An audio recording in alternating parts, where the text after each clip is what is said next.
that is to be always looking for some kind of a balance between what appear to be opposing or contradictory forces. Now, I guess I did that for a lot of reasons. I'm a Christian, but I know some people who watch the show may not be.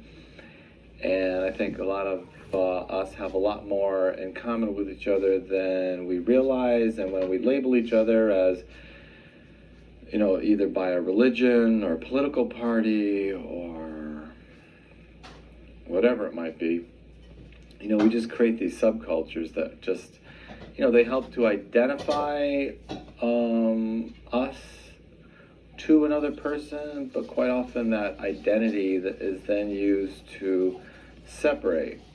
And so now you're looking for people who share a similar identification that you do, and that's where you get into all these wars and violence and hatred, and all in the name of God or higher values, and it just doesn't work out that way. So the reason I call it a delicate balance is because I think, if you look at all the different things that sort of contribute to our lives and why we choose to do what we do with our lives, we have a lot more in common than I think is often discussed. It's just, I don't want to repeat myself, but there's just way too much attention given to differences, and those differences divide, and division leads to violence. So the delicate balance, if we have so much in common, what am I saying, delicate balance? Well, delicate balance comes into play in a number of ways. One is in your private life, one is in your public, and then one is in where the public meets private.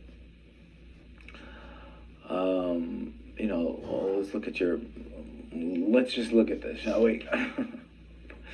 I was talking to this guy last night, and I'm going through some crazy stuff right now. It's just very challenging. And this guy was talking to me, and he was trying to give me some advice, and I told him my situation, and he's just really talking to me in this very profound level of like speaking as a counselor, and it was very intuitive. It was very interesting. I thought a lot of what he said was valuable, and I don't know where I was going with that. I'll get back to that one. But it's all about the delicate balance. Okay, in your private life. So we'll look at delicate balance in private, we'll look at it in public, and we'll look at it in private and public. And fourthly, we'll get back to what was I trying to get at when I mentioned this guy was kind of speaking into my life last night. All right, remember all those 4 points. Let's see if we can get to them. All right.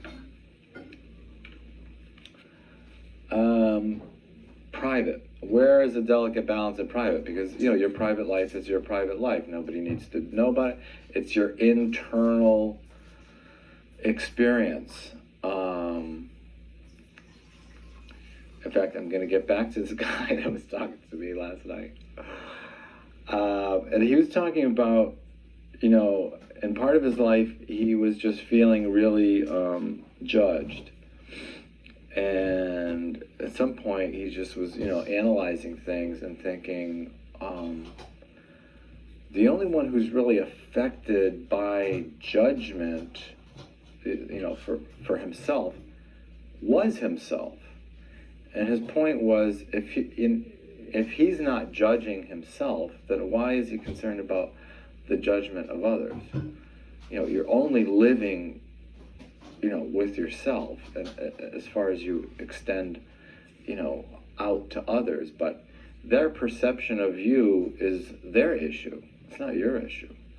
So I just thought that was really interesting, and that kind of brings sort of shows how delicate this balance has to be, in your private life. It's like who I am, how I choose to identify myself, how I express myself. I need to be okay with that. And when people give you criticism and they don't like what you're saying, I don't like what you believe, you're full of crap, we don't like your kind, stop talking freely, we don't want you around here.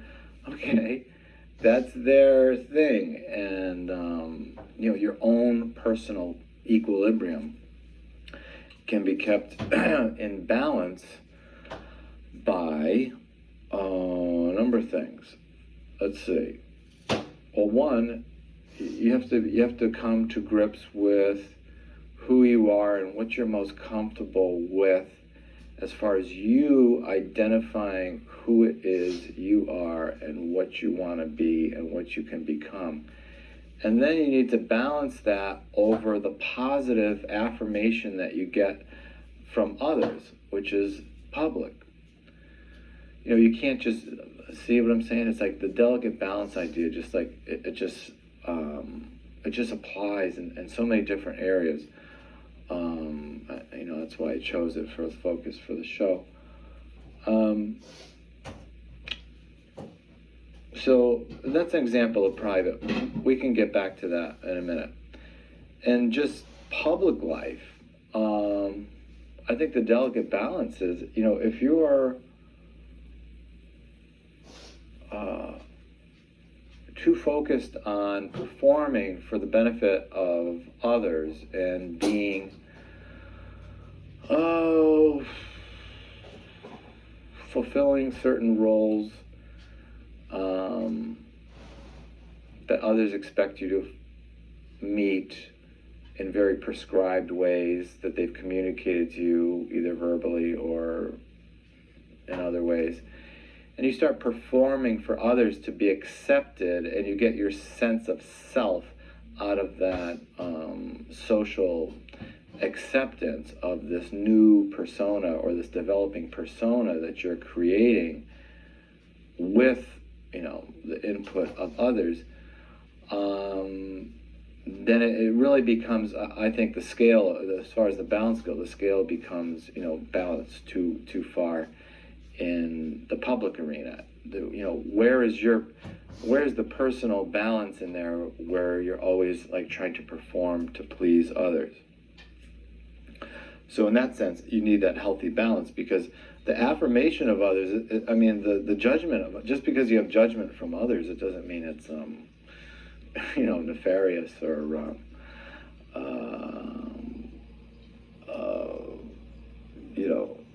it's a negative thing in your life. The judgment and perception that others have of you could help you to alter or adjust some of your choices. The point is not where the balance comes in, is you just don't focus on that. In other words, if all you did in determining your choices is how others perceive it, then obviously you're neglecting the personal aspect of fulfilling your own aspirations and your own calling, so to speak. All right, see you there? Delicate balance, personal, private. Now, and balancing the two,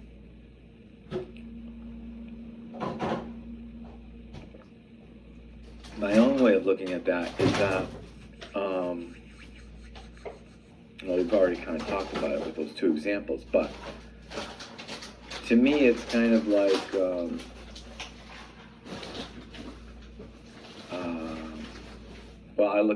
I've used this example before, and those of you who've watched the show for the last 11 years, yes, it's been 11 years that I've been doing this show, and thank you for all your gifts and support, and keep the money coming, because it's helping me buy shirts like this at Macy's. Thanks. I've been doing the show for 11 years, so I've used this example a zillion times, and I'm going to do it again, zillion and one. And I wish I had my little prop, my yin and yang ball, three-dimensional Think of a three-dimensional yin and yang ball. It's a beautiful thing. You should get one. Because there's like no beginning or end to it, and you see the black and you see the white and you see the fluid line that separates the two. Oh, I said separate. How about joining the two? You know, I mean, just in a change of language there. So the way I look at it is that fluid line that joins the yin with the yang, the dark with the light, the male with the female, the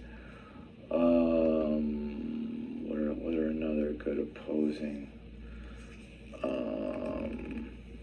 control with submission.